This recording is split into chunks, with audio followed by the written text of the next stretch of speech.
हर साल मई जून के महीने में बस्ती नामक गांव में भयानक गर्मी पड़ा करती थी। बारिश ना होने के कारण वहां का जल स्तर काफी कम हो जाता था, इसलिए पंपों में पानी नहीं रहता था। अम्मा, नल का पानी फिर से चला गया। बाल्टी में पानी होगा, उससे जाके नहा ले।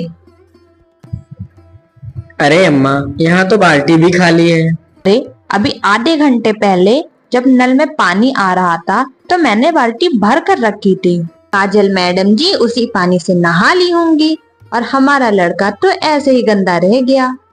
मैंने भी तो कल शाम में पानी भर कर रखा था और तुम्हारा लड़का तो उस पानी से नहा लिया। मैंने तो कुछ नहीं कहा और हमारी लड़की ने नहा लिया तो बहुत बड़ी आफत आ गई है। जैसे अपनी महारानी लड़की जी से कहो नल से खुद पानी निकाल कर रखा करे नहाने के लिए, वरना लगाऊंगी 2-4 थप्पड़, आ जाएगी अकल ठिकाने।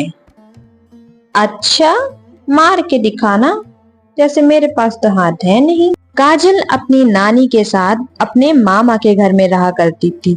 उसके माता और पिता की मृत्यु हो गई। काजल की उसकी मामी से बिल्कुल नहीं बनती थी। उसकी मामी हमेशा यही सोचती थी कि वो यहाँ से चली जाए। काजल के माता पिता के मृत्यु के बाद उसकी मामी उसे अपने घर में साथ नहीं रखना चाहती थी, मगर उसकी नानी उसको वहाँ रखना चाहती थी। रात को जब काजल के मामा घर लौटते हैं तब उर्मिला सारी बातें अपने पति को बताती है। आज तो आपकी भांजी मुझसे लड़ने को तैयार हो गई थी।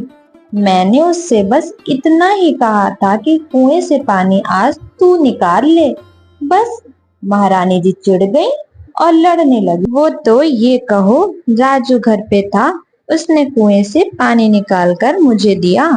माँ ने कुछ नहीं कहा। वो तो बस काजल की ही तरफदारी करती हैं, उन्हें मैं कहाँ अच्छी लगूंगी। वो तो कहिए कि राजू घर पे था, उसने मुझे। इस तरह उर्मिला झूठ बोलकर अपने पति को गुस्सा दिला देती है।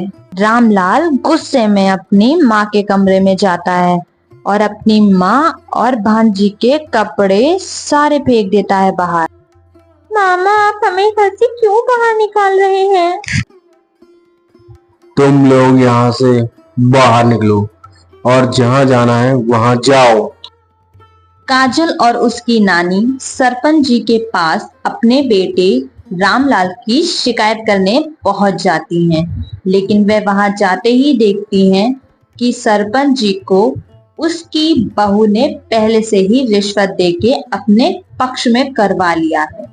रामलाल और उर्मिला और उनका बेटा उन्हें धक्के मारकर घर से बाहर निकाल देते हैं। नानी, अब हम कहाँ जाएंगे? काजल बेटा, मैं तेरी मौसी यानी कि अपनी छोटी बेटी के घर चलते हैं। वो हमें जरूर मदद करेगी, हमें ऐसी हालत में देखेगी तो जरूर हमारा सहारा बनेगी। भरी दोपहरी में काजल की नानी धूप में चलते चलते गर्मी के कारण बेहोश हो जाती है। काजल इधर उधर पानी खोजने के लिए चली जाती है, लेकिन उसे कहीं भी पानी नहीं मिलता। आसपास सब का सब सूखा ही पड़ा था। वह कोशिश करती है कि उसे शायद ही कहीं पानी मिल जाए, लेकिन नहीं, उसे पानी तो कहीं दूर दूर तक नजर ही नहीं आ रहा था। लेकिन उसने हार नहीं मानी। वह और आगे बढ़ती चली गई जब तक उसे पानी का कोई स्रोत न दिखे। वह आगे गई तब उसने देखा उसे एक कुआं दिखा। वह जल्दी से कुएं के पास पहुंच गई और जब कुएं में उसने झांक कर देखा तो उसमें तो पानी ही नहीं था, वह कुआं सूखा था। हार मानकर काजल अपनी नानी के पास आकर खड़ी हो गई। वह इंतजार में थी कि कोई राहगीर उसकी मदद करे। तभी एक लड़का वहां से गुजर रहा था। उसने जल्दी से जाकर उससे पूछा, सुनो, मेरी माँ को अस्पताल पहुंचा दो और बदले में तुम मुझसे ढेर सारा सोना ले लेना। देर बाद वो नौजवान काजल और उसकी नानी को हॉस्पिटल पर छोड़ ही देता है।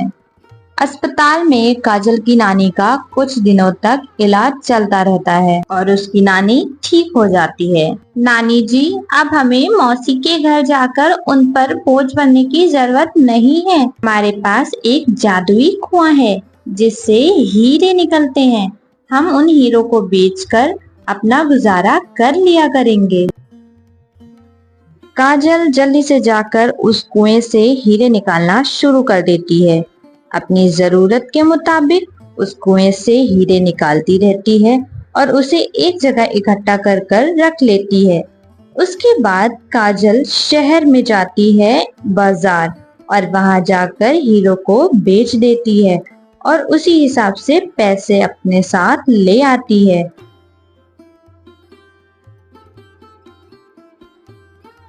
काजल हीरो को बेचकर और घर के जरूरत का सारा सामान लेकर अपने घर पर आ जाती है। वह उस झोपड़ी में सारा सामान अच्छे से लगा देती है। वो नौजवान जब भी उस रास्ते से गुजरता तब वह काजल से मिलकर जरूर जाता था। एक दिन राजू ने काजल को बहुत सुंदर कपड़े पहने बाजार में उस नौजवान के साथ घूमते हुए देख लिया और देखकर वह तुरंत अपने घर पे अपने बापू से जाकर सारी की सारी बातें बता दी।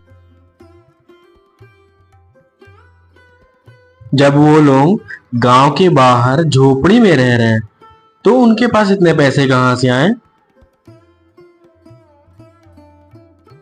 मोहनलाल एक दिन काजल का चुपके से पीछा करता हुआ उसकी झोपड़ी तक आ पहुंचता है और पेड़ों के पीछे से चुप करके देखकर काजल को कुएं से हीरे निकालते हुए देख ही लेता है।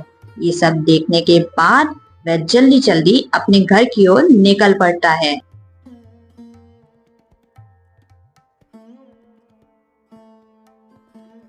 अरे, ये बैलगाड़ी से आप कहाँ जा रहे हैं? जरा मुझे तो बता दीजिए। इतनी रात में आखिर आपको जाना कहाँ है? काजल की झोपड़ी के पास एक कुआं है जिसमें से हीरे निकलते हैं। आज रात हम बैलगाड़ी तैयार करके वहां जाएंगे और वहां से उस कुएं का सारा हीरा ले आएंगे। रात में रामलाल और उसकी पत्नी और बेटा काजल की झोपड़ी के पास चले जाते हैं। जब वो तीनों वहां पहुंचते हैं तब उन दोनों को सोता हुआ पाकर जल्दी जल्दी कुएं में खुदाई करना शुरू कर देते हैं। कुएं में पड़ा हुआ सारा का सारा हीरा निकाल लेते हैं और जल्दी जल्दी अपने बग्गी में लेते हैं। तुम और कुछ लाई हो हीरे भरने के लिए? अरे अब बस करिए, इतने हीरों का क्या करेंगे आप? इतने बहुत हैं। वैसे भी इतने भरने में तो आफत आ गई है। बस अब घर चलिए। रामलाल का परिवार बैलगाड़ी पर हीरो का भार रख कर अपने घर की ओर निकल पड़ता है।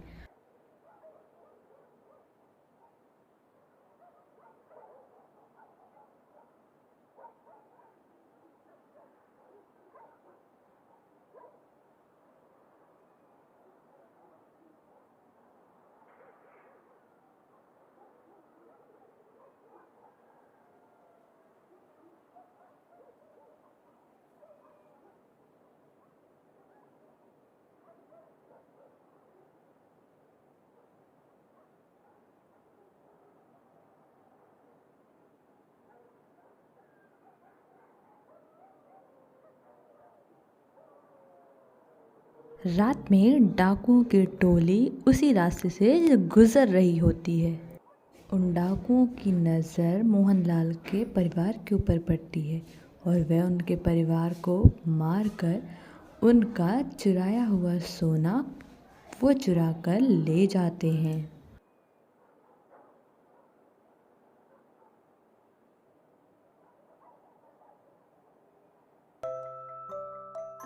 उधर काजल की शादी उस नौजवान से हो जाती है। और वह बहुत अच्छी लाइफ गुजारने लगती है।